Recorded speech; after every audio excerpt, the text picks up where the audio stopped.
At iyan po ang dahilan kung bakit ang Aura Beleza ay hindi lang tungkol sa pampaganda. Ito ay tungkol sa muling pagsilang. Ito ang liwanag na nakakamit mo pagkatapos mong malagpasan ang apoy. Ang huling mga salita ni Ara Soliman ay banayad na lumapag sa katahimikan ng boardroom. Sa isang iglap, ang katahimikan ay napalitan ng masigabong palakpakan. Ngumiti siya, isang ngiting perpektong nakasanayan, mahinahon, kontrolado, at puno ng kapangyarihan. Mula sa malaking screen sa dulo ng mesa, tumango sa kanya si Emir Ricardo Chen, ang kanyang mentor at pangunahing investor, na may paghanga sa mga mata nito. Tagumpay. Iyon ang lasa sa kanyang dila, ang hangin kanyang nilalanghap. Ang bawat sulok ng opisina niya sa pinakatuktok ng isang gusali sa Makati ay patunay nito. 5 taon. 5 taon ng walang tulog na mga gabi, ng dugo at luha, para maitayo ang imperyong ito mula sa abo ng kanyang nakaraan. Nang matapos ang pulong at magsimulang mag-alisan ang mga board member, lumapit sa kanya ang kanyang executive assistant na si Lika. Ma'am Ara, ang galing niyo po, sabi nito, hindi maitago ang paghanga. Thank you, Lika. It was a team effort. Ma'am, heto na po pala yung final shortlist para sa marketing director position. Pinili ko na po ang top 3 candidates base sa kriterian nyo, sabi ni Lika, iniabot ang isang manipis na folder. Kinuha ito ni Ara, isang pakiramdam ng kasiyahan ang dumaloy sa kanya. Isa na lang itong huling gawain para sa araw na ito. Isang huling piraso para makumpleto ang kanyang perpektong pangkat.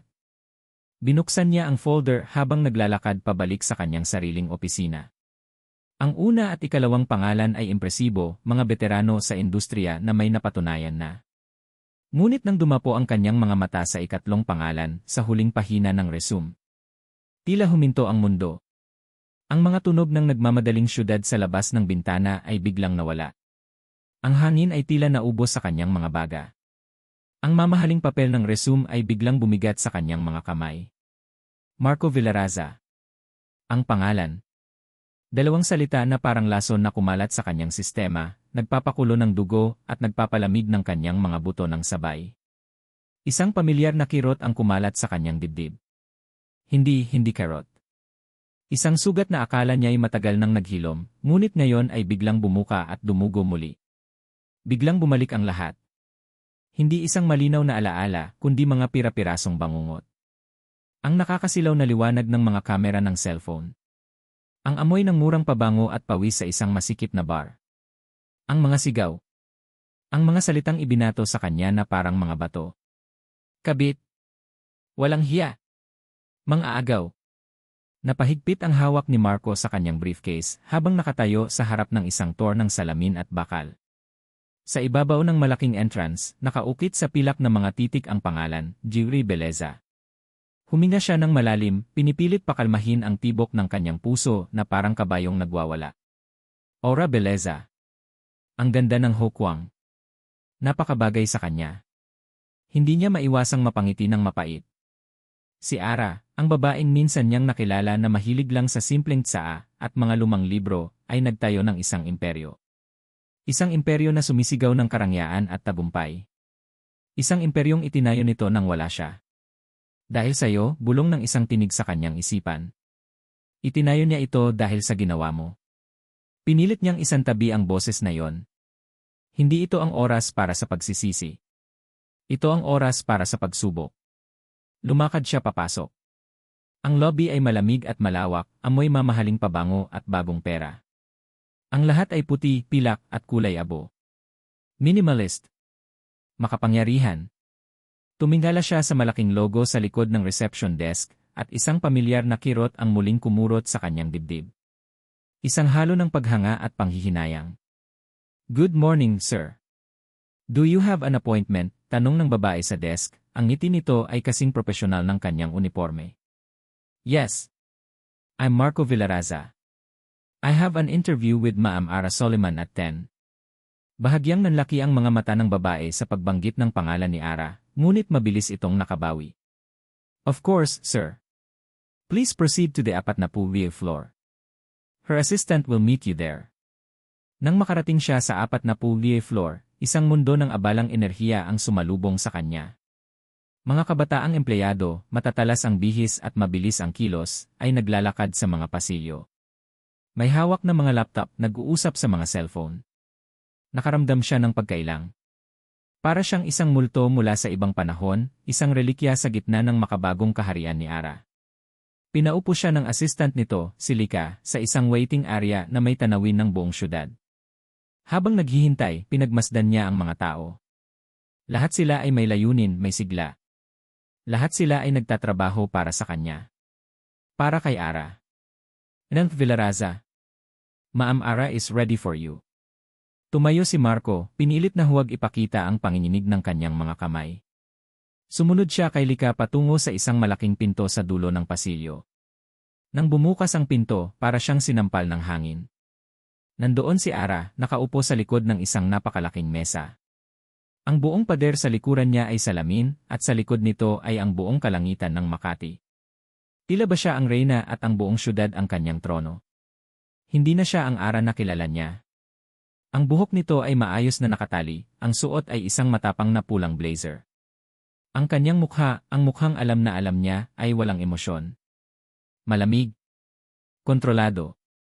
Good morning, Nth Villaraza.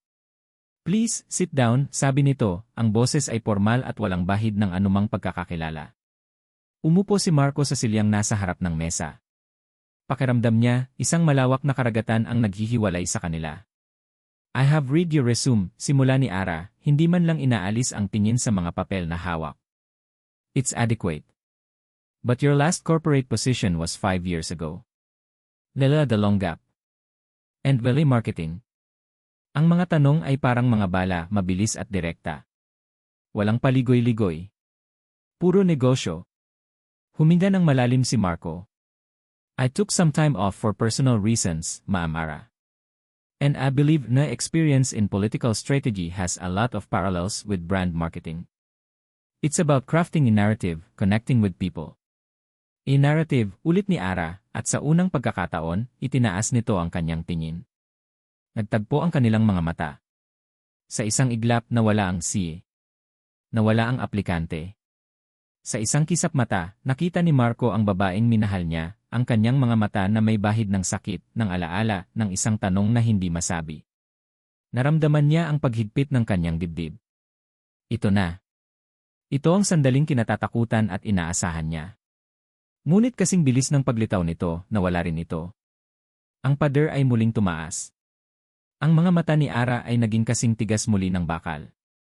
Tell me about your proposed strategy for a brand like Aura Belleza to penetrate the gens market, sabi nito, ibinalik ang tingin sa mga papel na para bang walang nangyari. Nagpatuloy ang interview sa ganoong paraan. Mga tanong na matatalim. Mga sagot na maingat. Sinagot ni Marco ang lahat ng may katalinuhan at katapatan, ngunit may halong pagpapakumbaba. Hindi siya nagmakaawa, ngunit ipinakita niyang gusto niya ang trabaho. Kailangan niya ang trabahong ito. Sinubukan niyang ipahiwatig ang kanyang pagsisisi sa kanyang mga sagot. I believe in second chances for brands and for people. Ngunit hindi na tinag si Ara. Matapos ang tila isang walang katapusang 20 minuto, bigla siyang tumigil. Isinara niya ang folder sa kanyang harapan. Thank you, Nth Villaraza. That will be all. Nabigla si Marco sa biglaang pagtatapos. May gusto pa siyang sabihin. Ara, I'm sorry. Gusto niyang isigaw. Ngunit bago pa man niya maibuka ang kanyang bibig, tumayo na si Ara. We will let you know, sabi nito, ang boses ay kasing lamig at kasing layo ng kalangitan sa kanyang likuran. Tumalikod na ito at tumingin sa bintana, isang malinaw na senyales na tapos na ang usapan. Walang nagawa si Marco kundi tumayo, ayusin ang kanyang damit at marahang lumakad palabas. Nang isara ni Lika ang pinto sa kanyang likuran, ang tunog ng pag-click nito ay parang isang hatol. Naiwan si Marco sa tahimik na pasilyo, nakatitig sa saradong pinto, ang bigat ng lahat ng hindi niya nasabi ay pumipiga sa kanyang puso.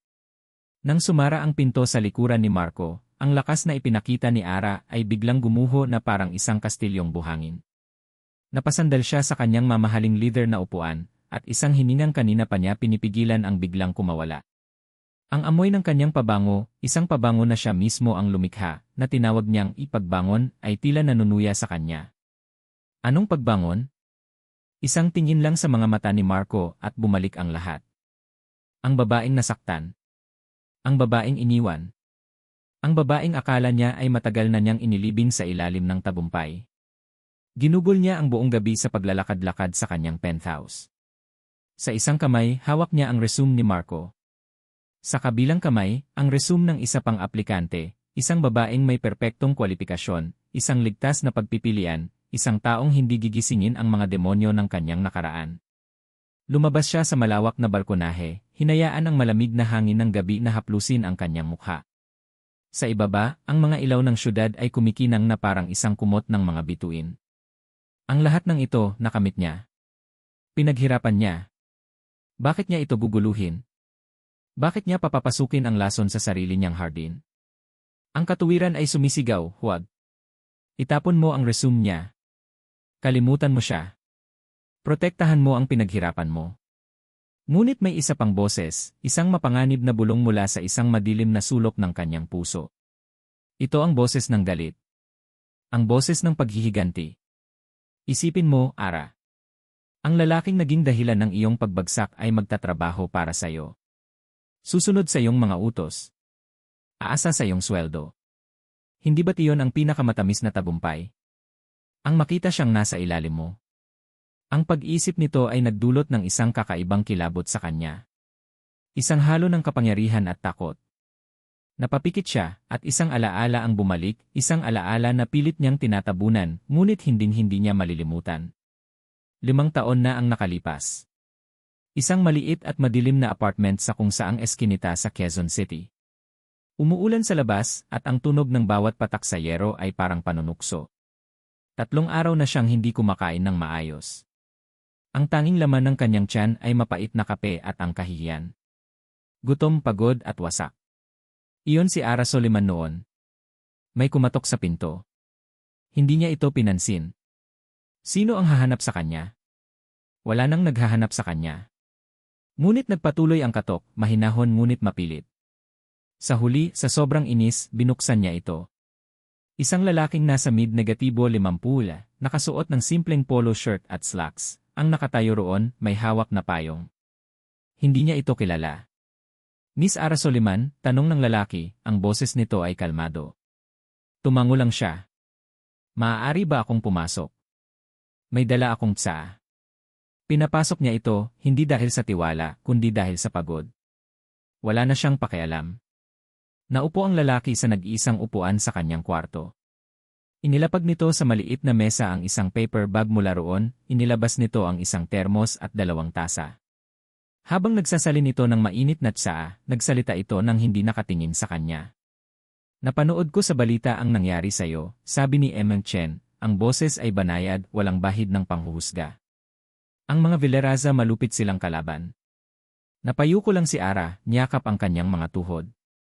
Naramdaman niya ang pag-init ng kanyang mga mata.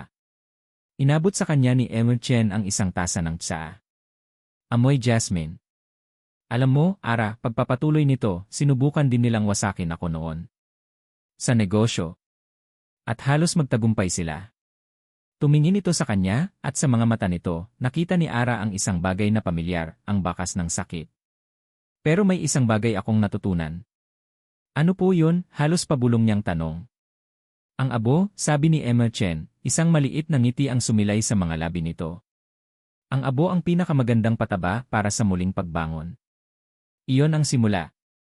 Emma Chen ang nagbigay sa kanya ng puhunan, hindi lang pera, kundi tiwala. Siya ang naniwala sa kanyang mga ideya nang kahit siya mismo ay hindi na naniniwala sa sarili. Siya ang nagturo sa kanya kung paano gawing sandata ang sakit. Siya ang tumulong sa kanya na itayo ang aura beleza mula sa abo. Nagmulat ng mata si Ara, bumalik sa kasalukuyan, sa kanyang marangyang balkonahe. Ang alaala ni Emma Chen ang nagbigay sa kanya ng kalinawan. Hindi siya ang babaeng iyon na umiiyak sa madilim na apartment. Hindi na. Siya na ang may kontrol. Kinuha niya ang 2 resume. Lumakad siya papunta sa shredder sa sulok ng kanyang study. Walang pag-aalinlangan, inihulog niya roon ang resume ng babaeng aplikante, ang ligtas na pagpipilian. Pumunit ito sa maliliit na piraso. Ang tunog ay parang isang deklarasyon. Pagkatapos, kinuha niya ang kanyang cellphone. Tinitigan niya ang pangalan ni Marco Villaraza sa papel. Ang kanyang desisyon ay buo na. Determinasyon, malamig at matigas na parang bakal, ang pumalit sa kanyang pag-aalinlangan. Dinial niya ang numero ng kanyang e-head. Good morning, Tessa. It's Ara. Yes, about the marketing director. I've made a decision. Huminga siya ng malalim. Hire Villaraza. Send him the offer today. Matapos ang tawag, nakaramdam siya ng kakaibang gaan. Para siyang isang manlalaro ng chess na kakatapos lang gawin ang pinakamapanganib at pinakamahalagang dalaw. Sunod niyang tinawagan si Emer Chen. Ricky, bati niya, gamit ang pangalang tanging siya lang ang pinapayagang tumawag dito. Ara, aking bituin. Binabati kita sa matagumpay na pulong kahapon. Alam kong magagawa mo, masayang sabi nito sa kabilang linya. Thank you, Ricky. I called to let you know. I've hired new marketing director. Mabuti yan. Sino ang maswerteng napili? Nag-atubili si Ara ng isang segundo. Marco Villaraza. Isang mahabang katahimikan ang sumunod sa kabilang linya. Napakahabang katahimikan na kinailangan pang tingnan ni Ara ang kanyang cellphone para siguraduhin hindi naputol ang tawag. Ricky!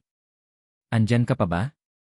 Sa wakas, nagsalita ito, ang boses ay maseryoso na, nawala ang dating sigla. Ikaw ang boss, Ara. Ang aura beleza ay sayo. Ikaw ang masusunod. May isa pa itong sinabi, at ang mga salitang iyon ay nagdulot ng malamig na kilabot sa kanyang gulugod. Pero mag-iingat ka, babala nito, ang boses ay mababa at puno ng kahulugan. Minsan, ang ahas, kahit magbago ng balat, ahas pa rin. Bago pa man makasagot si Ara, ibinaba na nito ang tawag. Naiwan si Ara na hawak ang cellphone, ang mga salita ni Emma Chen ay umuulit-ulit sa kanyang isipan. Maya-maya lang, isang email notification ang lumitaw sa kanyang cellphone. Galing ito sa e-Shay. Subject, I-will offer accepted, Marco Villaraza. Nakita niya ang kalakip na dokumento, ang pinirmahang kontrata ni Marco. Napatingin siya sa labas, sa syudad na minsan ay sumaksi sa kanyang kahihiyan. Ngayon, sasaksihan nito ang kanyang paghihiganti. O ang kanyang muling pagbagsak. Isa lang ang sigurado. Ang laro ay nagsimula na. Ang unang araw ni Marco Villaraza sa Aura Beleza ay parang paglalakad sa isang minahan. Bawat hakbang ay maingat. Bawat hininga ay kinakalkula. Pakiramdam niya, hindi siya isang bagong direktor, kundi isang espiya na nakapasok sa teritoryo ng kalaban. Ang kanyang opisina, isang silid na may pader na salamin, malapit sa opisina ni Ara pero hindi direktang katapat nito, ay malinis at walang katauhan. Umupo siya sa kanyang bagong silya at tiningnan ang mga empleyadong nagdaraan. Ang ilan ay sumusulyap sa kanya ng may pagtataka. Ang iba may halong pagkamuhi. Ang balita ay tiyak na kumalat na. Siya ang lalaki mula sa nakaraan ni Ma'am Ara. Ang multo. Ang kontrabida. Pinilit niyang huwag itong pansinin. Nandito siya para magtrabaho. Iyon lang. Ang kanyang unang pagsubok ay dumating sa anyo ng isang marketing team meeting pagsapit ng 10:00. Pumasok siya sa conference room at ang masayang kwentuhan ay biglang namatay. Lahat ng mata ay napunta sa kanya. Good morning, bati niya, sinubukang gawing magaan ang kanyang boses. Isang lalaking matangkad at mukhang matalino na ipinakilala sa kanya bilang si Leo, ang head creative at kanang kamay ni Ara, ang sumagot. Good morning, sir. Maupo po kayo. Hinihintay na lang natin si Ma'am Ara. Ang sir nito ay may bahid ng sarkasmo. Nang pumasok si Ara, ang buong silid ay tila nagbago ng enerhiya. Tumahimik ang lahat, puno ng respeto. Dumiretso siya sa dulo ng mesa, hindi man lang tumingin sa direksyon ni Marco. Let's start, sabi nito, ang boses ay matigas at walang emosyon. Sa gitna ng pulong, habang tinatalakay ang isang bagong kampanya, nakakita si Marco ng isang pagkakataon. May kulang sa kanilang diskarte. Excuse me, sabi niya, at lahat ng mata ay muling bumaling sa kanya. May mungkahi lang ako. What if, instead of just highlighting the success, we also subtly acknowledge the struggle? Ang tagline ng Aura Beleza ay ang liwanag pagkatapos ng apoy. Why don't we show a glimpse of that fire? It would be more authentic, more relatable. Isang sandali ng katahimikan ang sumunod. Nakita niya ang ilang nakababatang miyembro ng team na tumatango, tila sumasang-ayon. Ngunit bago pa man may ibang makapagsalita, tumikhim si Leo. With all due respect, Villaraza, your idea is too aggressive. Medyo madilim para sa brand natin. Our brand is about empowerment, about the final glow, not the pain. Baka ma-misinterpret ng audience. Hindi naman kailangang literal na ipakita ang sakit, katwiran ni Marco. It's about the subtext. The resilience. Masyadong risky, mabilis na sagot ni Leo, ang tingin ay parang nagsasabing sino ka para magmarunong dito. Lahat sila ay napatingin kay Ara, naghihintay ng kanyang hatol. Nanatili itong nakatitig sa screen ng laptop, ang mukha ay isang blankong maskara. Isa sa alang-alang natin ang lahat ng mungkahi, sabi nito sa wakas, hindi pa rin tumitingin kahit kanino. Leo, please continue with your presentation. Let's move on. Iyon na iyon. Isang malamig na pader. Ang ideya niya ay ibinasura ng hindi man lang binigyan ng tunay na konsiderasyon. Naramdaman ni Marco ang pag-init ng kanyang mga pisngi. Ito ang presyo na kailangan niyang bayaran. Ang pagiging dayuhan sa sariling bayan. Nang tanghalian, walang sinuman ang nagyaya sa kanya. Nakita niya ang kanyang mga kasamahan na sama-samang bumaba. Naiwan siyang mag-isa. Kinuha niya ang baon niyang sandwich at kinain ito ng mag-isa sa kanyang desk, ang bawat kagat ay parang walang lasa. Ang ingay ng opisina sa labas ng kanyang salaming pader ay parang isang paalala ng kanyang pagkahiwalay.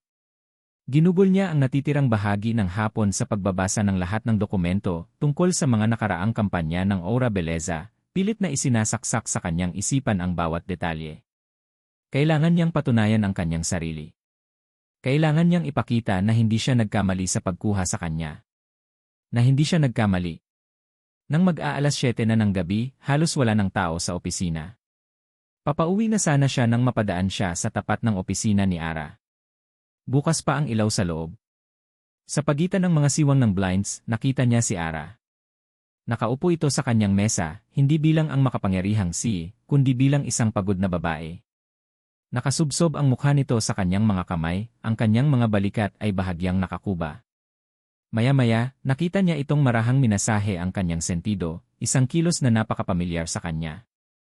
Isang kilos na ginagawa nito noon kapag sobra na ang stress o kapag malapit na itong magkaroon ng migraine.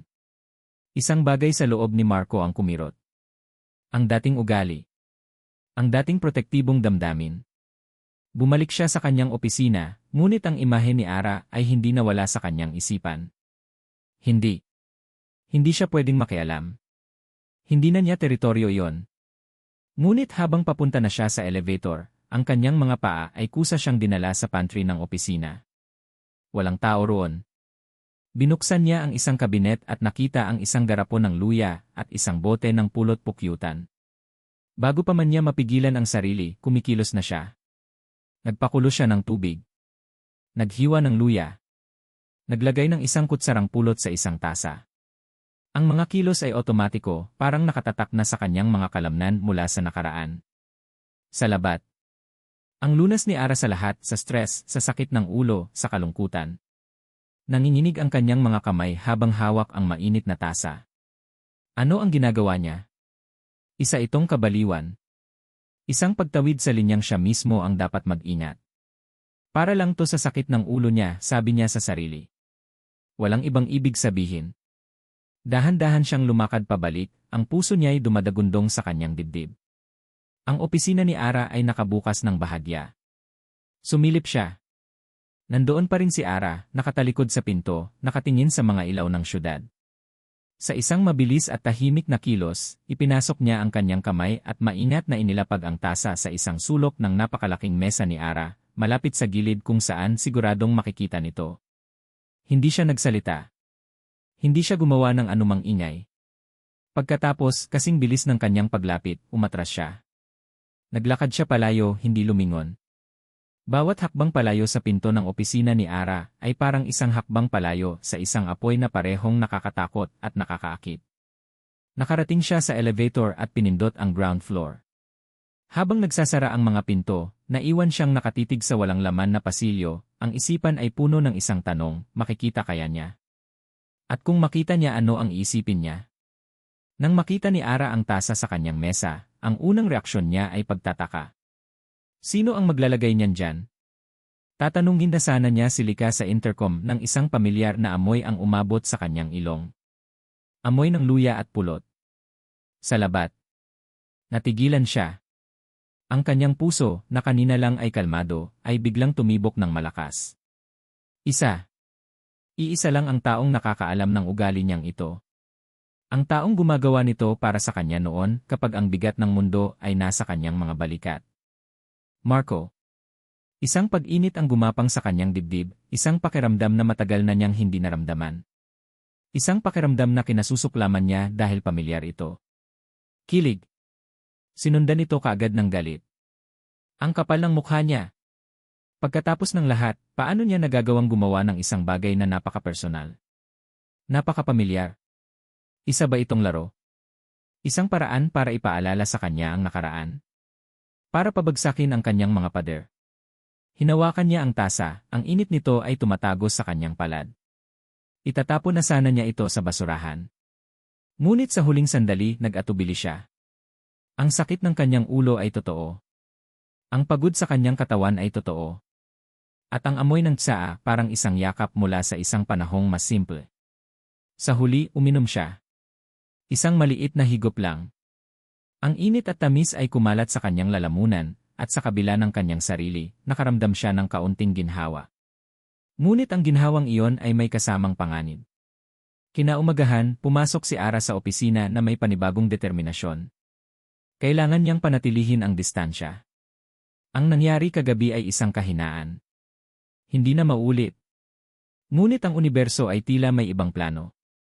Pagsapit ng alas 9, sumugod si Lika sa kanyang opisina, ang mukha ay putlang-putla, ang cellphone ay nanginginig sa kamay.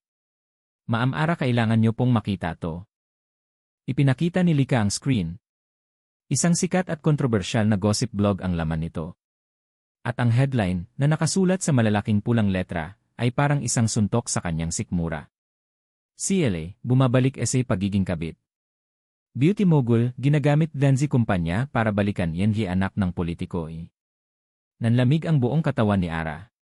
Ang mga salita ay tumalon mula sa screen at sumampal sa kanya. Ang artikulo, na puno ng mga pahiwatig at walang direktang pangalan, ay malinaw na tungkol sa kanya. Ikinuwento nito ang isang ambisyosang CEO na minsan ay nasangkot sa isang malaking iskandalo sa isang pamilyang politikal. At ngayon, sa isang kahina-hinalang pagkakataon, ang lalaki mula sa iskandalong iyon ay nagtatrabaho na sa ilalim niya. Ang artikulo ay puno ng lason. Bawat pangungusap ay dinisenyo para sirain siya. Para ipaalala sa mundo kung saan siya nanggaling. Sino-sino ang nagpakalat nito, tanong ni Ara, kahit alam na niya ang sagot. Isang mukha lang ang lumitaw sa kanyang isipan. Isang mukha na nakangiti ng malamig, ang mga mata ay puno ng paghamak. Isabel Villaraza. Ang ina ni Marco. Ang demonyo sa kanyang nakaraan ay nagbalik. Isang tawag mula sa finance department ang nagkumpirma ng kanyang kinatatakutan. Ma'am, our stock price just took a dip. Nagpapanik ang ilang investors dahil sa kumakalat na yan. Giyera. Ito na ang deklarasyon ng giyera. Call an emergency meeting. Marketing and ESA, now, utos niya, ang boses ay nanginginig sa pinaghalong galit at takot. Sa conference room, ang tensyon ay halos nahihipo. Lahat ay nagkakagulo. Lahat ay natataranta. Si Leo ay nagmumungkahi ng isang simpleng press release, isang pagtanggi. Ngunit alam ni Ara na hindi iyon sapat. Ang apoy ay kumakalat na.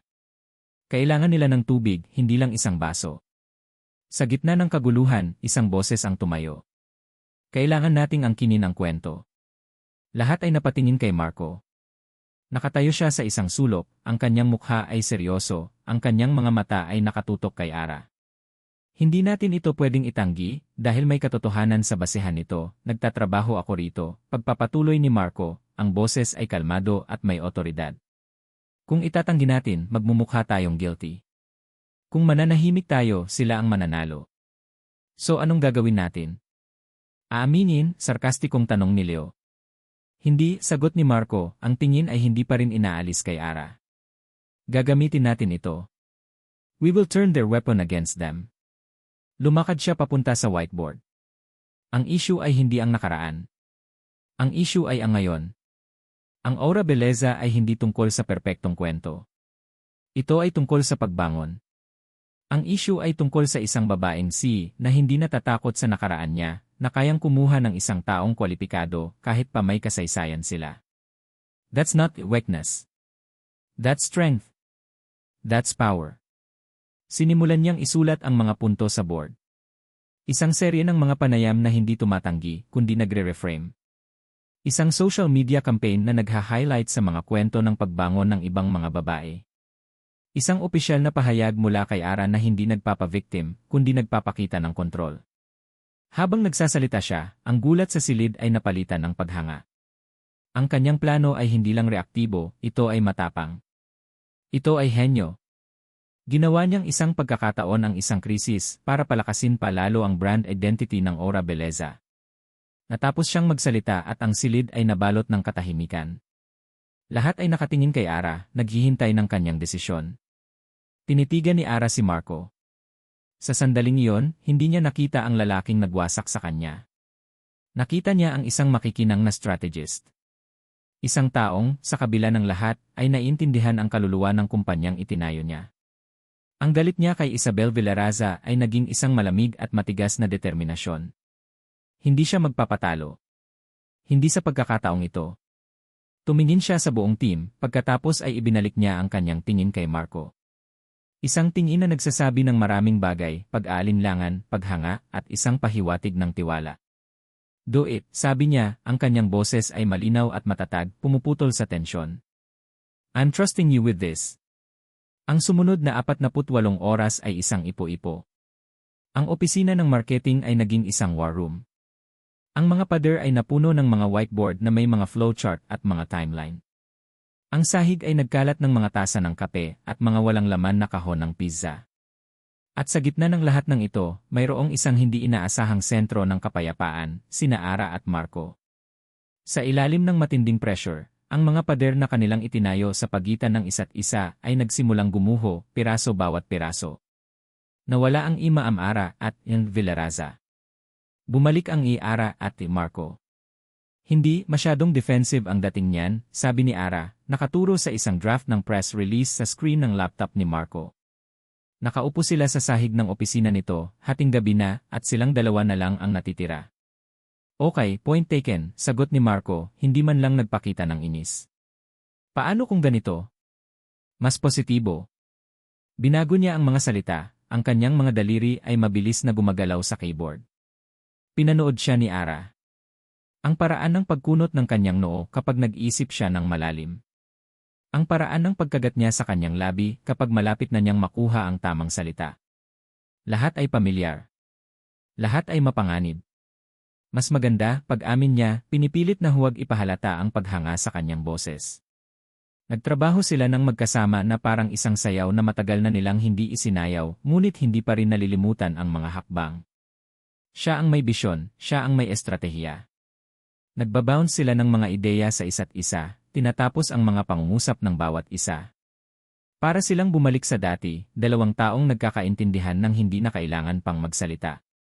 Nang sa wakas ay inilunsad nila ang kampanya, isang matapang at tapat na pahayag mula kay Ara, kasama ang isang serye ng mga video na nagtatampok sa mga kwento ng tagumpay ng kanyang mga empleyado, ang reaksyon ng publiko ay agad-agad at positibo. Ang hashtag na #orang pagbangon ay naging trending. Ang mga tao ay hindi na pinag-uusapan ang iskandalo, pinag-uusapan nila ang katatagan ng Aura Beleza. Ang stock price ng kumpanya ay hindi lang bumalik, tumaas pa ito. Sa opisina, sumabog ang palakpakan at hiyawan. Maging si Leo ay lumapit kay Marco at tinapik ito sa balikat. Magaling na trabaho, Marco. Sa gitna ng pagdiriwang, nagtama ang mga mata ni Ara at Marco mula sa magkabilang dulo ng silid. Isang ngiti ang gumuhit sa mga labi ni Marco, isang tunay na ngiti, hindi ang pilit na ngiti na ipinapakita niya sa mga nakaraang araw. At sa kabila ng kanyang sarili, umiti pabalik si Ara. Isang maliit, halos hindi mahalata, ngunit tapat na ngiti. Nang gabing iyon, habang nagliligpit na ang lahat, lumapit si Marco sa kanyang opisina. Hindi ko ito magagawa kung wala ka, sabi ni Ara, inaamin ang isang katotohanang hindi na niya kayang itago. Hindi, sagot ni Marco, umiling ng bahagya. Ikaw ang nagtayo nito, Ara. Ikaw ang inspirasyon sa likod ng lahat. Tagabigay lang ako ng mungkahi. Tumingin ito sa kanya, at sa mga mata nito, nakita ni Ara ang isang bagay na mas malalim pa sa paghanga. Nakita niya ang pagsisisi. You built something amazing here, Ara. Isang salita na lang mula sa kanya, isang senyas, at alam niyang sasabihin nito ang mga salitang matagal na niyang gustong marinig. Sorry. Ngunit natakot siya. Salamat, sabi na lang niya, tumango. Ang sandali ay nabasag. Sige, kailangan ko nang umuwi. Mag-iingat ka, sabi ni Marco. Habang naglalakad si Ara palabas, nakaramdam siya ng isang kakaibang pag-asa. Marahil posible ang kapatawaran. Marahil ang nakaraan ay maaari talagang manatili sa nakaraan. Napagpasyahan niyang dumaan muna sa opisina ni Emil Chen para personal na magpasalamat sa tiwala nito. Ang pinto ng opisina nito ay bahagyang nakabukas, at narinig niya ang boses nito mula sa loob, tila may kausap sa telepono. Napakagaling ng plano. Mas maganda pa sa inaasahan ko, sabi ni Emil Chen, may halong pagmamalaki sa boses. Ngumiti si Ara. Papasok na sana siya para sorpresahin ito nang marinig niya ang sumunod na sinabi nito. Ang mga salitang iyon ay tumusok sa kanyang puso na parang isang punyal na yelo. Isang matalinong galaw ang pagkuha sa batang Vilaraza. Siya mismo ang nagbigay sa atin ng pamalo na gagamitin natin laban sa kanila. Malapit na, kaibigan. Malapit na nating singilin ang utang ng mga Vilaraza sa atin. Napatigil si Ara sa kanyang kinatatayuan. Ang kanyang dugo ay tila naging yelo. Utang? Anong utang? Gagamitin natin. Ang mga salita ay umalingaw sa kanyang isipan, paulit-ulit. Biglang nagbago ang lahat. Ang tagumpay na kanilang ipinagdiriwang kanina ay nagkaroon ng ibang, mas madilim na kahulugan. Sumilip siya sa siwang ng pinto. Nakita niya si Emil Chen na nakatalikod, nakatingin sa labas ng bintana. Ang taong itinuring niyang tagapagligtas. Ang taong itinuring niyang pangalawang ama. Ang pundasyon ng kanyang muling pagbangon. At sa sandaling iyon, sa likod ng kanyang mga mata, hindi niya nakita ang isang mabait na mentor.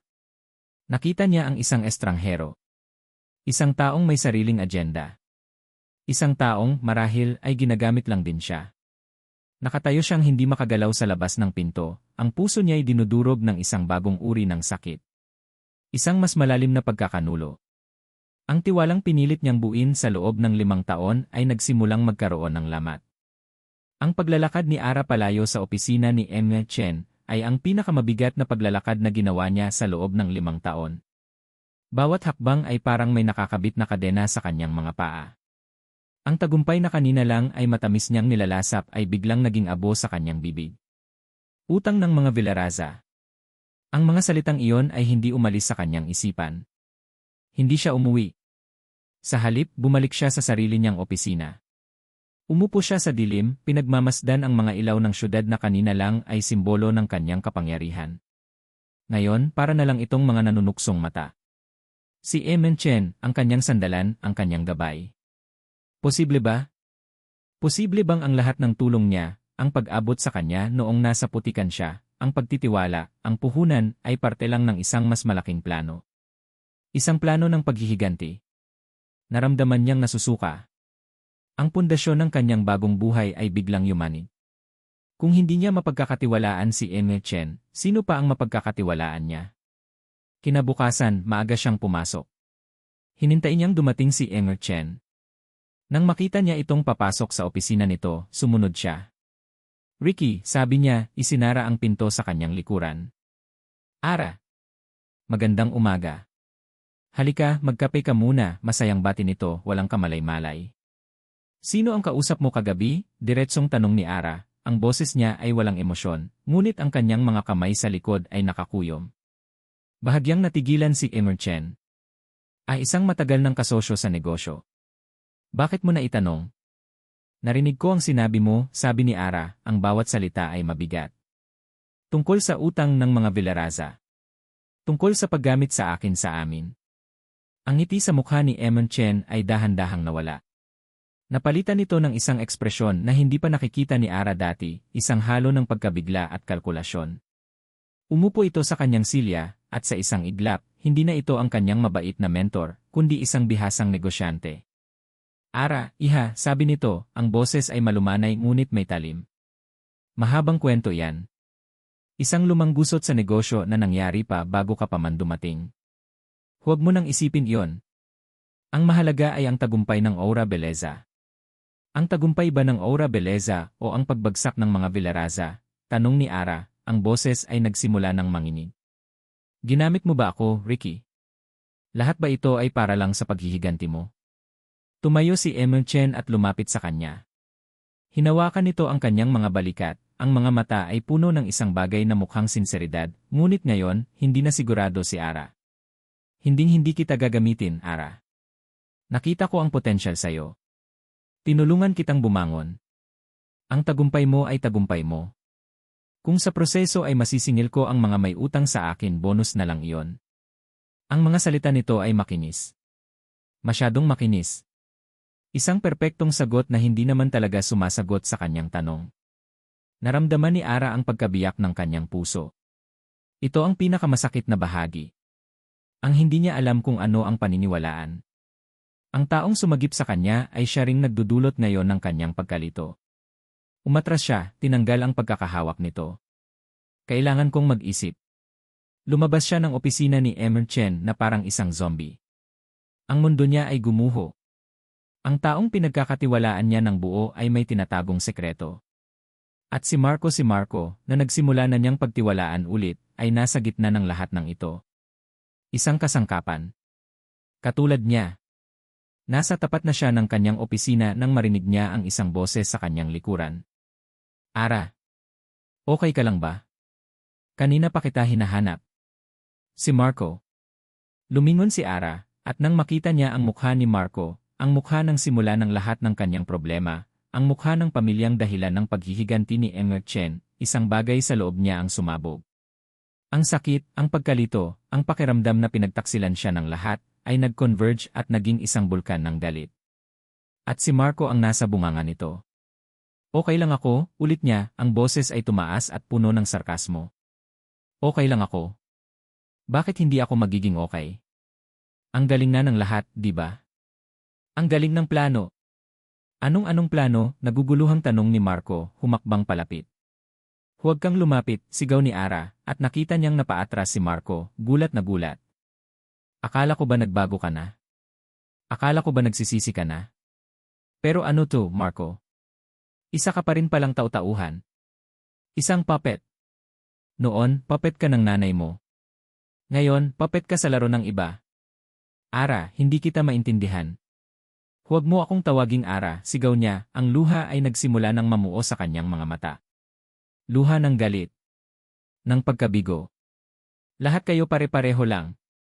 Gagamitin niyo ako para sa mga sarili niyong interes, at kapag tapos na, itatapon na lang na parang basura. Sawang-sawa na ako. Ang bawat salita ay isang saksak, hindi lang para kay Marco, kundi para na rin sa kanya. Ngunit hindi na niya mapigilan. Umalis ka na, sabi niya, ang boses ay naging isang desperadong bulong. Umalis ka sa kumpanya ko. Umalis ka sa buhay ko. Just get out. Pumasok siya sa kanyang opisina at isinara ang pinto ng malakas. Ang tunog ay umalinganggaw sa tahimik na pasilyo. Sa labas, naiwan si Marco na nakatayo, ang mukha ay isang maskara ng sakit at pagkalito. Napatingin siya sa saradong pinto, pagkatapos ay sa direksyon ng opisina ni Emil Chen. Dahan-dahan, ang pagkalito sa kanyang mukha ay napalitan ng pag-unawa. At pagkatapos, determinasyon. Sa loob ng opisina, si Ara ay napasandal sa pinto. Nawala na ang kanyang galit, napalitan ng isang umaapaw na kawalan. Lahat ay gumuho. Ang tiwala niya kay Emil Chen, wasak. Ang maliit na pag-asa na nabuo niya para sa kanila ni Marco, dinurog niya mismo. Napaupo siya sa sahig, niyakap ang kanyang mga tuhod, at sa unang pagkakataon sa loob ng 5 taon, humagulhol siya na parang isang batang nawawala. Mag-isa sa kanyang toreng kristal. Mag-isa sa gitna ng mga guho ng lahat ng kanyang itinayo. Sa labas, kinuha ni Marco ang kanyang cellphone. Dinial niya ang isang numerong matagal na niyang iniiwasan.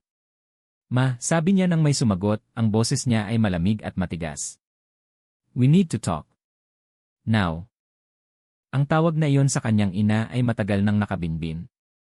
Ito ang tawag na pilit niyang iniiwasan sa loob ng 5 taon, ang pagharap sa isang katotohanang mas masakit pa sa anumang hiwalayan. Ngunit nang makita niya si Ara, wasak, nakasubsob sa sahig ng kanyang opisina, alam niyang hindi na niya ito pwedeng ipagpaliban pa. Kinabukasan, maaga siyang pumunta sa mansyon ng mga Villaraza, na para bang isang sundalong pupunta sa Jera. Ang buong bahay ay tahimik pa, tanging ang amoy ng kape at sariwang bulaklak ang bumabalot sa hangin. Natagpuan niya ang kanyang ina, si Isabel Villaraza, na nagkakape sa hardin, nakabihis ng kanyang signature na Hermes silk robe, ang kanyang mukha ay perpektong walang kulubot. "Oh, Marco," sabi ni Isabel, bahagyang nagulat. "Ang aga mo. May problema ba sa iyong bagong trabaho?" Ang boses nito ay matamis, ngunit alam ni Marco ang lason sa likod ng bawat salita. Umupo si Marco sa harap niya, hindi man lang nag-atubili. "Ma, kailangan nating mag-usap." Tumingin sa kanya si Isabel, bahagyang nakataas ang kilay. "Tungkol saan?" "Sa kung paano mo nasisira ang reputasyon ng pamilya sa pagtatrabaho sa isang kumpanya ng pampaganda." "Tungkol sa ginawa mo kay Ara," sabi ni Marco, direkta, nang walang pag-aalinlangan. "Tungkol sa blog na lumabas kahapon." Humalakhak si Isabel. Isang malamig na tawa. "Oh, iyon ba?" Isang simpleng paalala sa mga tao kung sino talaga ang babaeng iyon. Hindi ba't siya ang nagsimula ng kaguluhan? Siya ang nag-akit sa iyo, ang nagdulot ng kahihiyan sa atin. Ikaw ang nagplano ng lahat, ma. Isang galit ang umakyat mula sa dibdib ni Marco. Ikaw ang nagbayad sa mga reporter. Ikaw ang nagpahiwatig sa akin na kung hindi ko siya iiwan, sisirain mo ang buhay ko at ang buhay niya. At ako, ang duwag na anak mo, sumunod ako. Ang kanyang boses ay nanginginig sa galit at pagsisisi. Hindi mo ba nakikita kung gaano kalaki ang sakit na dinulot mo? Sa kanya. At sa akin. Sakit? Isabel scoffed. Ginawa ko iyon para sa iyo, Marco. Para sa kinabukasan mo. Para sa kinabukasan ng ating pamilya. Ang pagiging kabit ng isang politiko, anak, ay isang sugat na hindi kayang burahin ng panahon. Kailangan itong putulin. At ginawa ko ang kailangan kong gawin. Tumayo si Isabel, ang kanyang postura ay tuwid at matatag. At ngayon, bumabalik na naman siya.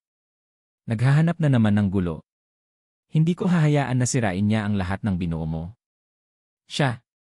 Si Ara. Wala siyang ginagawa kundi magtrabaho. Ikaw ang gumagawa ng gulo, sigaw ni Marco.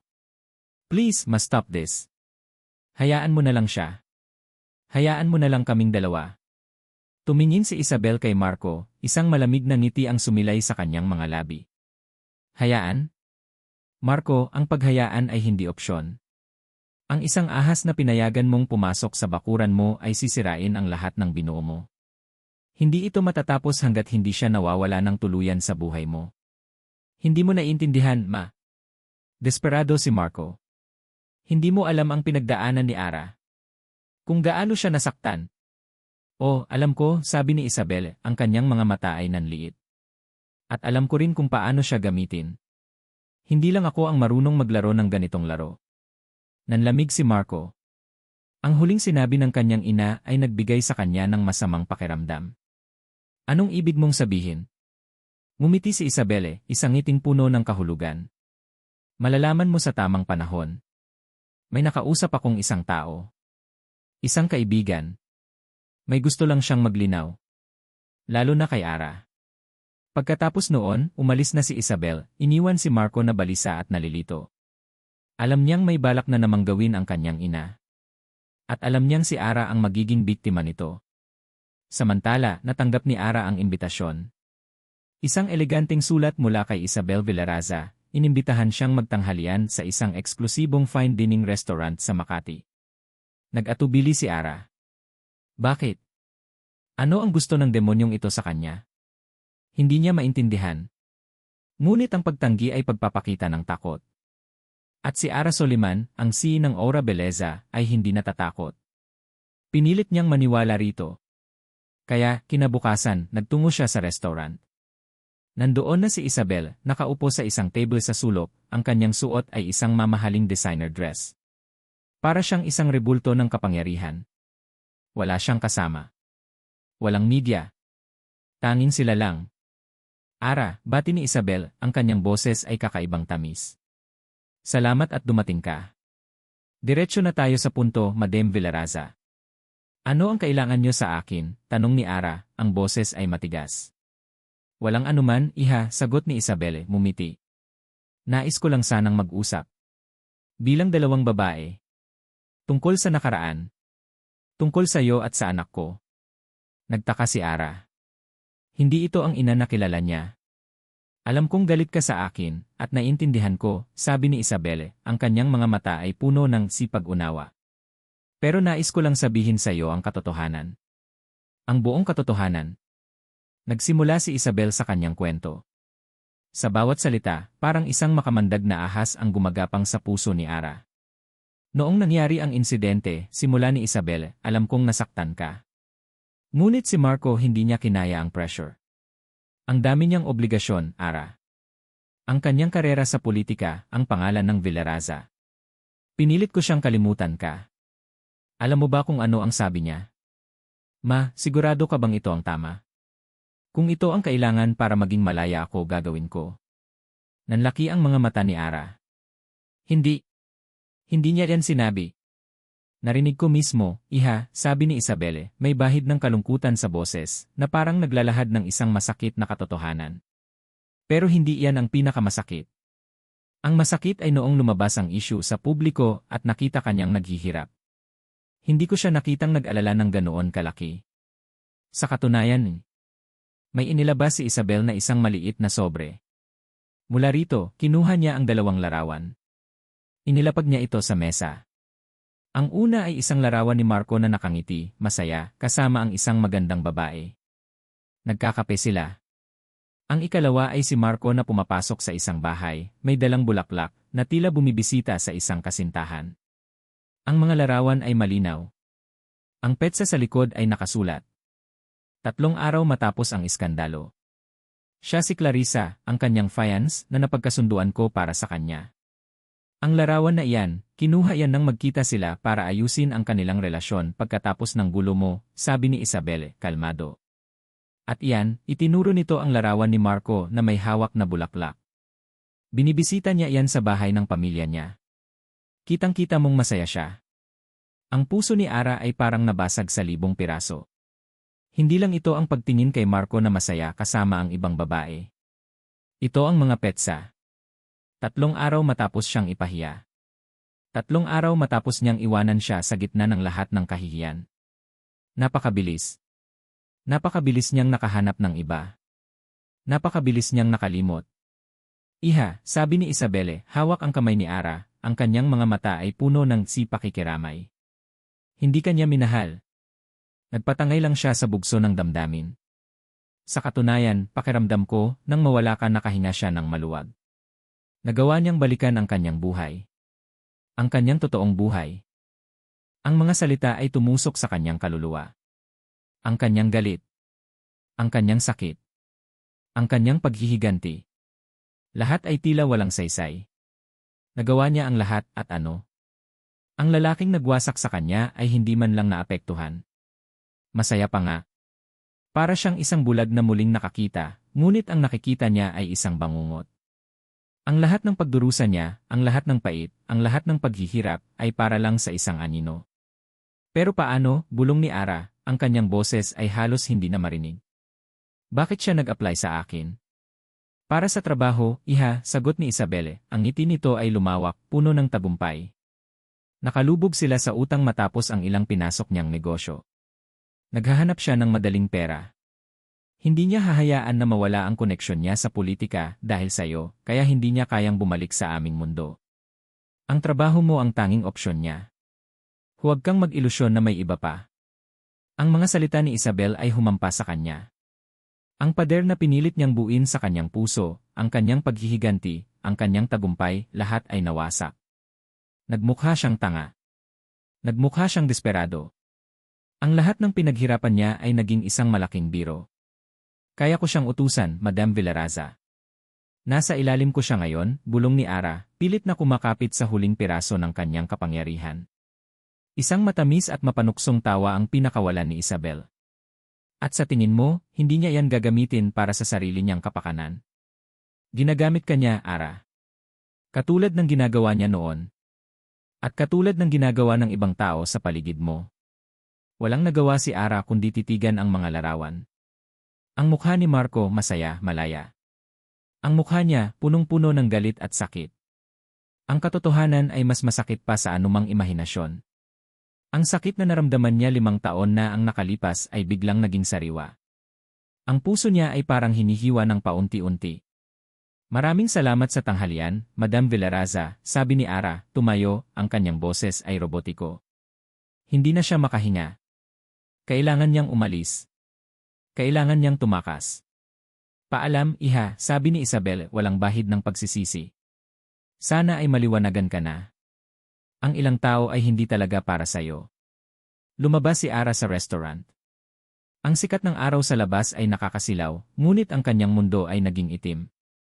Naglakad siya ng walang direksyon sa abalang kalsada ng Makati. Ang mga larawan ni Marco na masaya kasama ng iba ay paulit-ulit na naglalaro sa kanyang isipan. Ang mga kotse, ang mga taong nagmamadali, ang ingay ng syudad, lahat ay naging isang malabong tunog. Wala siyang nakita. Wala siyang narinig.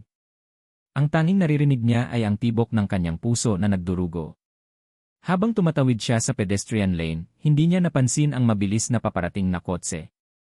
Ang ilaw ay naging pula na.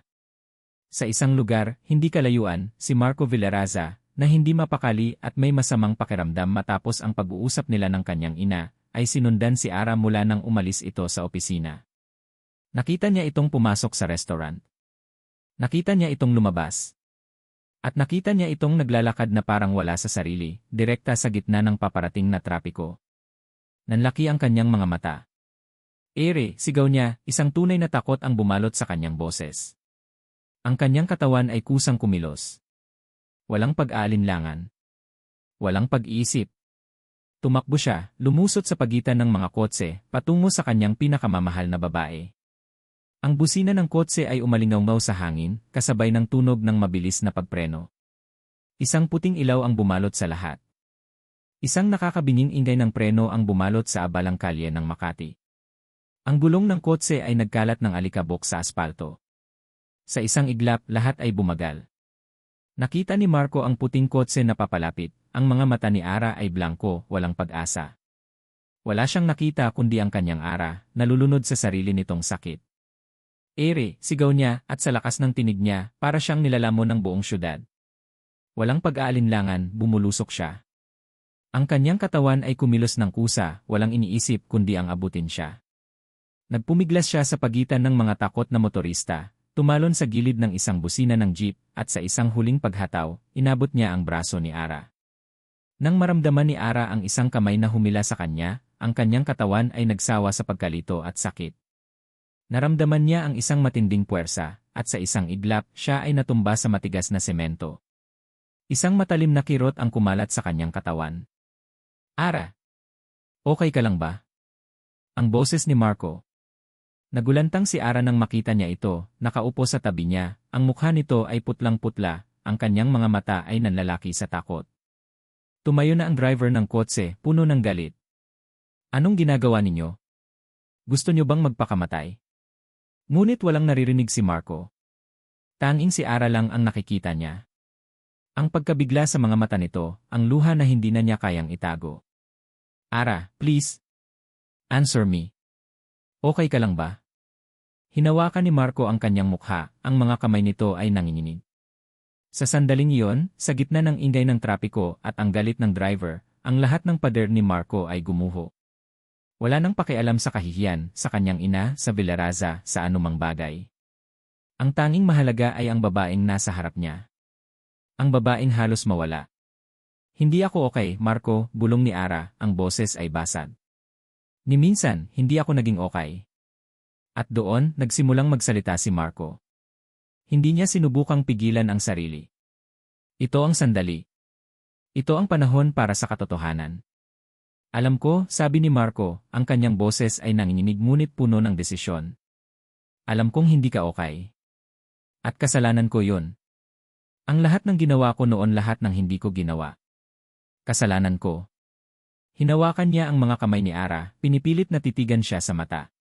Ara, sinungaling ang nanay ko, simula ni Marco, ang bawat salita ay bumabasag sa katahimikan ng kanilang mundo. Ang mga larawan ang kwento lahat ng sinabi niya sa iyo kasinungalingan. Nanlaki ang mga mata ni Ara. Hindi. Nakita ko ang mga larawan. Ang petsa. Siya ang nag-set up ng lahat ng iyon, sigaw ni Marco, halos umiyak.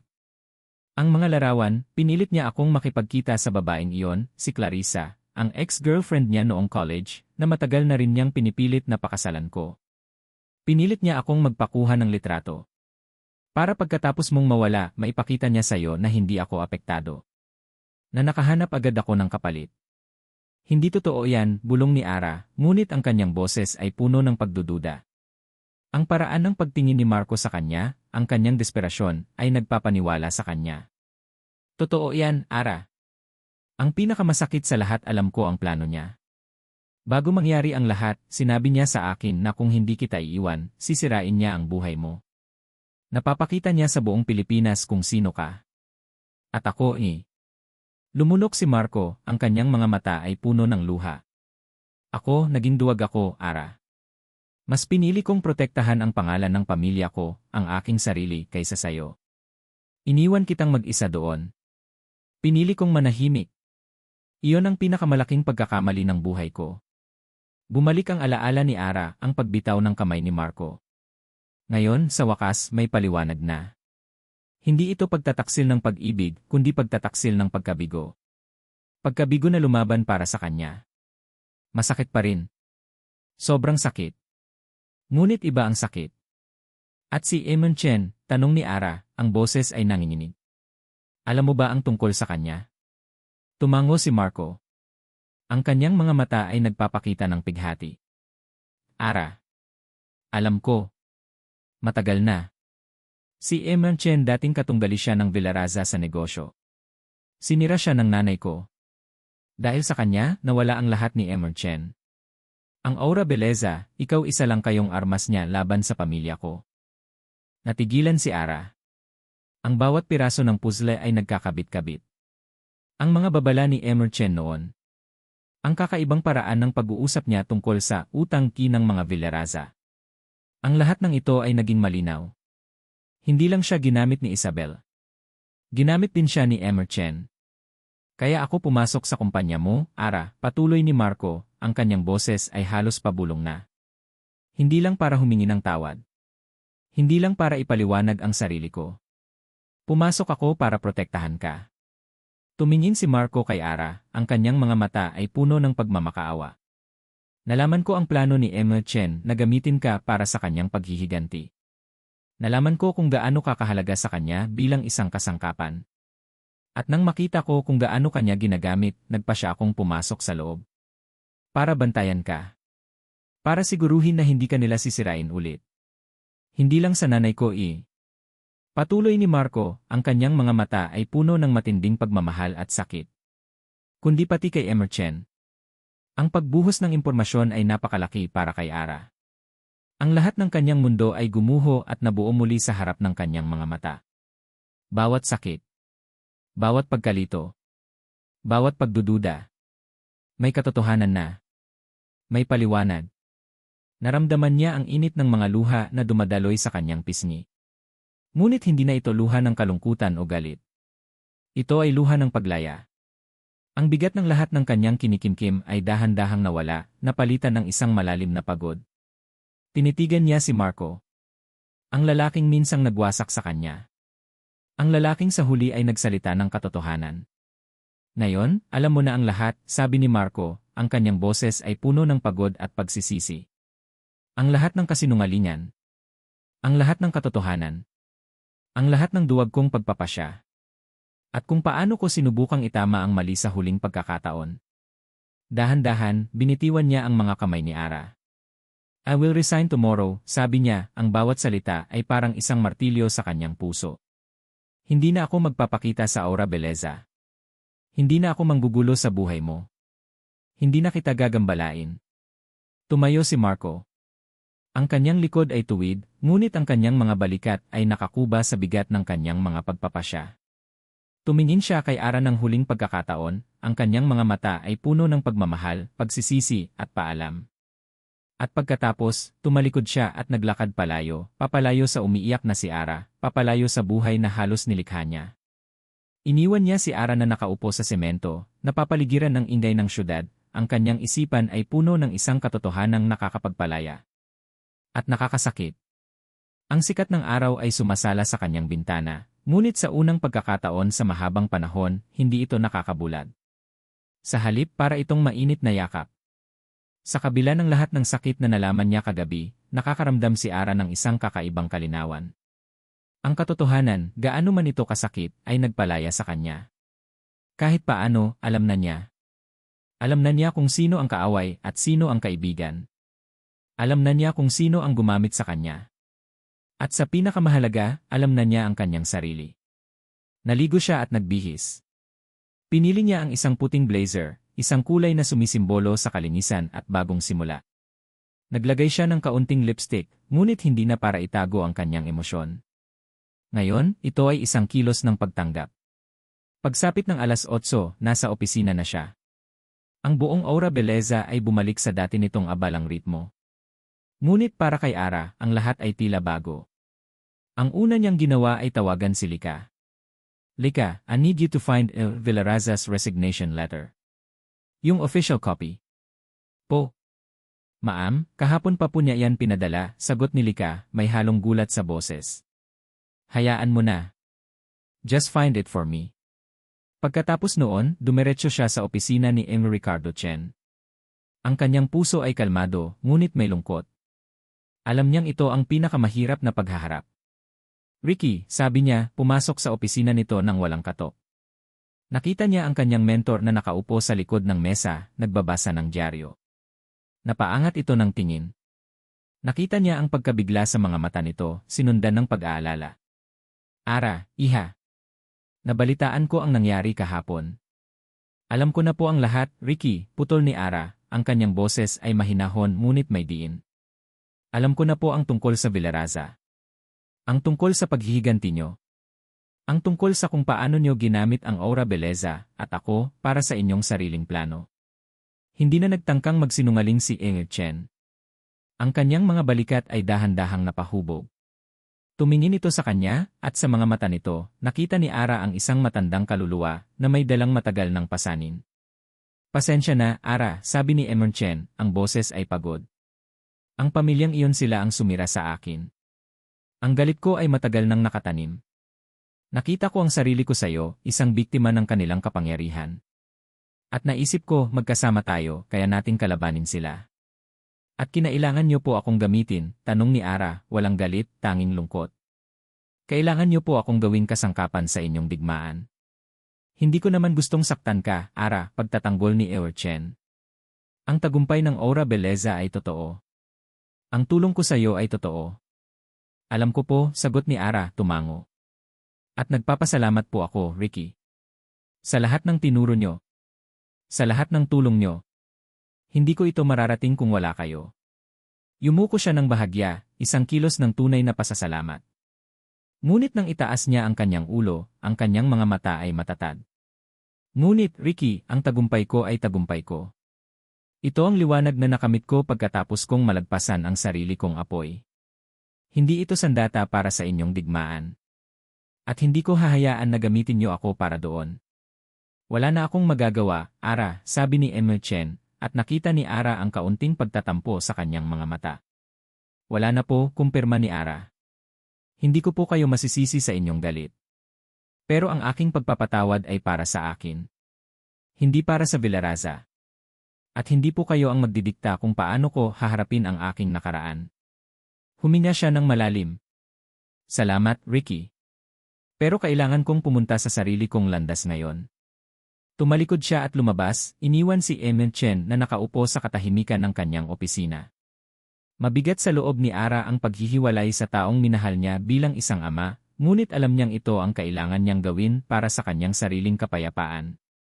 Nang makabalik si Ara sa kanyang opisina, nakita niya ang isang sobre sa kanyang mesa. Ang resignation letter ni Marco. Tinitigan niya ito ng matagal. Ang mga salita niya kagabi ay nagbalik sa kanya, ang kanyang galit, ang kanyang pagkabigo. Nagawa niyang paalisin siya. Nagawa niyang itaboy ang tanging taong sumubok maging tapat sa kanya sa gitna ng lahat ng kasinungalingan. Ngunit ang luha ni Marco, ang kanyang desperasyon, ang kanyang pag-amin sa kanyang pagiging duwag, lahat ng iyon ay totoo. At ang pagmamahal na nakita niya sa mga mata nito, totoo rin. Hindi siya nagkakamali. Ang pagpapatawad. Hindi ito para sa taong pinatatawad. Ito ay para sa taong nagpapatawad. Para sa kapayapaan niya. Para sa paglaya niya. Sa isang serye ng mabagal na kilos, dinukot niya ang papel. Hindi niya ito pinunit ng mabilis sa galit. Sa halip, dahan-dahan niya itong ginupit sa maliliit na piraso, na para bang ginugupit niya ang nakaraan. Lika, tawag niya sa intercom, ang kanyang boses ay malinaw at matatag. Discard in Villaraza's resignation letter. Hindi siya aalis. Po, tanong ni Lika, gulat na gulat. Just do it, sabi ni Ara, may ngiti sa kanyang mga labi. Kinuha niya ang kanyang cellphone. Tinitigan niya ang pangalan ni Marco. Matagal din siyang nag-atubili. Hindi niya alam kung ano ang sasabihin. Mahal pa ba kita? Pwedeng bang bumalik sa dati? Hindi. Ang mga tanong na iyon ay para sa hinaharap. Sa ngayon, isa lang ang mahalaga. Dinyal niya ang numero ni Marco. Hello. Ang boses nito ay pagod, ngunit may bahid ng pagtataka. Marco, sabi ni Ara, at naramdaman niya ang isang bahagyang panginginig sa kanyang boses. Pwedeng magkita tayo. Hindi sa opisina. Sa labas. Narinig niya ang paghinga ni Marco sa kabilang linya. Isang hininga ng pag-asa. Saan? Tanong ni Marco. Sa dating coffee shop. Alam mo na kung saan. Doon sila nagkita. Sa isang tahimik na sulok ng coffee shop na naging kanlungan nila noon sa kanilang mga petsa. Ang amoy ng kape ay bumalot sa kanila. Nakaupo si Marco sa harap niya, ang kanyang mga mata ay nakatingin sa kanya, puno ng pag-asa at nerbiyos. Ara, simula ni Marco, gusto kong humingi ng tawad. Sa lahat. Sa pagiging duwag ko. Sa pagdududa ko. Sa pag-iwan sa'yo. Wala akong pinagsisihan sa buhay ko ng higit sa araw na yon. At alam kong hindi sapat ang sorry. Pero, sabi ni Ara, at sa unang pagkakataon, ngumiti siya. Isang tunay na ngiti. Alam ko. Hindi na kailangan pang sabihin. Alam ko na ang lahat. Ang totoo at ang kasinungalingan. Tumingin siya ng diretsyo sa mga mata ni Marco. Pinapatawad na kita, Marco. Isang malaking hininga ang pinakawalan ni Marco. Ang kanyang mga balikat ay biglang bumaba, tila nabunutan ng tinik. Pero ang mas mahalaga, patuloy ni Ara, ang kanyang boses ay puno ng kapayapaan, pinatawad ko na ang sarili ko. Niyakap niya ang kanyang sarili. Ang pagpapatawad na yon ay hindi lang para kay Marco. Para iyon sa babaeng pinahiya. Para sa babaeng nagduda sa kanyang halaga. Para sa babaeng naligaw ng landas sa kanyang paghihiganti. Dahil sa'yo, nalaman ko kung sino ako. At dahil sa lahat ng sakit, nahanap ko ang sarili ko, sabi ni Ara, ang kanyang mga mata ay kumikinang. Hindi tayo babalik sa dati, Marco. Hindi na natin pwedeng burahin ang nakaraan. Pero pwede tayong magsimula ulit. Bilang mga taong may pinagdaanan. Na may pinagkatuto. Nagkatinginan sila. Walang pangako ng walang hanggang pag-ibig. Walang deklarasyon ng instant reunion. Ang kinabukasan ay malabo pa rin. Ngunit mayroong pag-asa. Isang malinis na pahina. Isang bagong simula. Bumalik si Ara sa kanyang opisina kinagabihan. Nag-iisa siya. Lumakad siya sa kanyang malaking bintana, tinanaw ang syudad ng Makati, na ngayon ay kumikinang sa ilalim ng mga bituin. Ang kanyang imperyo. Ang Aura Beleza. Ito ay patunay ng kanyang pagbangon. Hindi na siya ang biktima. Hindi na siya ang kabit. Hindi na siya ang kasangkapan. Siya si Ara Soliman. Isang babaeng bumangon mula sa abo. Isang babaeng natutong magpatawad. Isang babaeng nakahanap ng kapayapaan sa gitna ng lahat ng labanan. Ngayon, sa wakas, siya ay malaya. At ang kanyang aura ay, sa wakas, tunay na nagniningning. At dito nagtatapos ang kwento ng muling pagbangon at pagpapatawad ni Ara Soliman at Marco Villaraza. Sa lahat ng nakinig at sumubaybay sa bawat kabanata, buong puso kaming nagpapasalamat sa inyong paglalaan ng oras at pagbibigay ng inyong mga puso sa kwentong ito. Bilang manunulat, ang paglikha ng kwentong ito ay hindi lamang isang simpleng gawain, ito ay isang paglalakbay din para sa akin. Nadama ko ang bawat sakit ni Ara, ang bawat pagsisisi ni Marco, at ang bawat hamon na kanilang nilagpasan. Sana ay nadama niyo rin ang bawat emosyon, ang bawat kirot, at ang bawat pag-asa sa bawat sandali ng kanilang mga buhay. Naway ang kwentong ito ay magsilbing paalala na ang pag-ibig ay hindi lang tungkol sa saya at romansa, kundi pati na rin sa lakas ng pagpapatawad. Na ang tunay na kapangyarihan ay hindi nakikita sa kung gaano kataas lumipad, kundi kung gaano kakatatag bumangon matapos madapa at harapin ang nakaraan. At ang pag-asa ay laging nariyan, kahit sa pinakamadilim na sandali, upang gabayan tayo patungo sa isang bagong simula. Inaasahan namin na naantig ang inyong mga puso at nakapulot kayo ng mga aral mula sa buhay ni Ara at Marco. Gusto naming marinig ang inyong mga saloobin, ang inyong mga paboritong eksena, at ang inyong mga natutunan mula sa kwentong ito. Ibahagi niyo po ang inyong komento sa ibaba. Muli, maraming salamat sa inyong walang sawang suporta at pakikinig. Hanggang sa muli nating pagkikita sa susunod na kwento ng pag-ibig, buhay, at pagbangon.